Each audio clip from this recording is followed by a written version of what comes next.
Bonjour, aujourd'hui on va vous présenter La Princesse de Clèves. L'architecture de l'œuvre. Et le rôle des récits enchâssés. L'architecture de l'œuvre est un rempart avec les conventions du roman héroïque, comme avec celle de la simple nouvelle. L'architecture du roman paraît forte et subtile à la fois, répondant aux préceptes esthétiques de l'art caché. Elle ne se laisse pleinement voir que du point de perspective qu'est le dénouement et initie à une lecture attentive du temps et de l'espace romanesque. L'ordre du récit. La narration des événements suit un cours globalement linéaire. La narration semble retardée par des histoires insérées. Ce sont les récits enchâssés. On s'aperçoit peu à peu que ces histoires sont au service de la véritable linéarité du texte, celle d'un drame intérieur et d'une évolution douloureuse. Ces récits enchâssés sont au nombre de 4. La fonction de ces épisodes est décisive. Ces histoires galantes, supposées fidèles à ce qui se passe ordinairement à la cour, viennent parfaire son éducation. La vertu de la princesse fait alors un violent contraste avec le trio de femmes galantes, hypocrites ou ambitieuses des premières histoires. Le récit enchâssé est l'histoire de Jeanne de Poitiers. Dans ce récit enchâssé, Madame de Chartres fait le portrait de la favorite d'Henri II, Jeanne de Poitiers, duchesse de Valentinois, ce qui lui permet de parfaire l'éducation de sa fille. Poème d'Henri II à Diane de Poitiers. Plus ferme foi ne fut donc jurée. Un nouveau prince, ô ma belle princesse, que mon amour qui vous sera sans cesse, contre le temps et la mort assuré, de fossés creux ou de tours bien mesurés, n'a pas besoin de ma foi la forteresse, dont je vous fis, dame, reine et maîtresse, parce qu'elle est éternelle durée.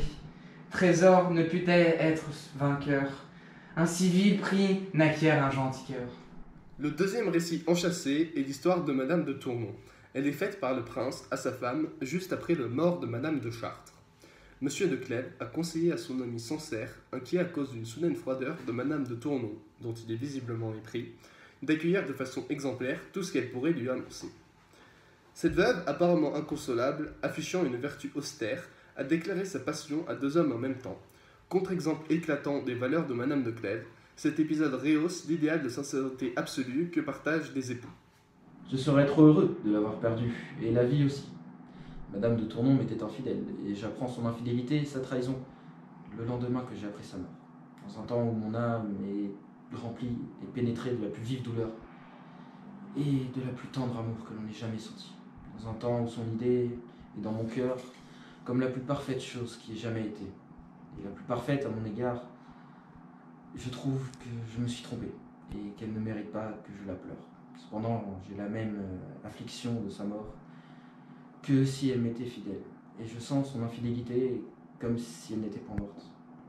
Si j'avais appris son changement devant sa mort, la jalousie, la colère, la rage m'auraient rempli. Et j'aurais endurci, en quelque sorte, contre la douleur de sa perte.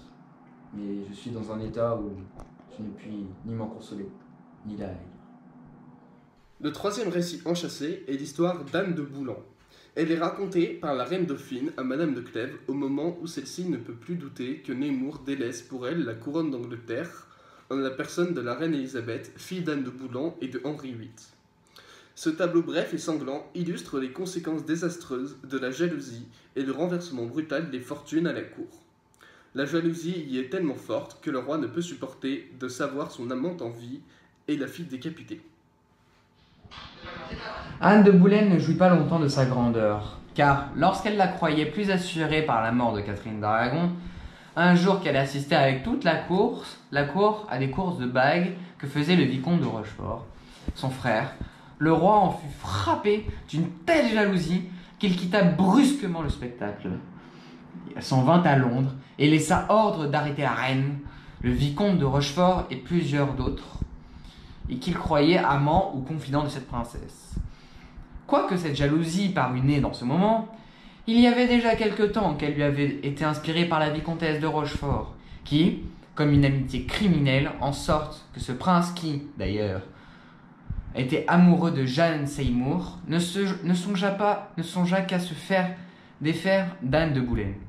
En moins de 3 semaines, il fit faire le procès à cette reine et à son frère, lui fit couper la tête et empoisonna Jeanne Seymour. Le quatrième récit enchâssé est l'histoire du vidame de Chartres. Étroitement lié à l'action principale, ce récit du vidame est dans un premier temps destiné à convaincre Nemours de le tirer d'embarras en récupérant une lettre à Madame de Thémines qu'il a perdue. le vidame, pour gagner la faveur de la reine Catherine, a osé lui dissimuler sa liaison avec Madame de Témilly.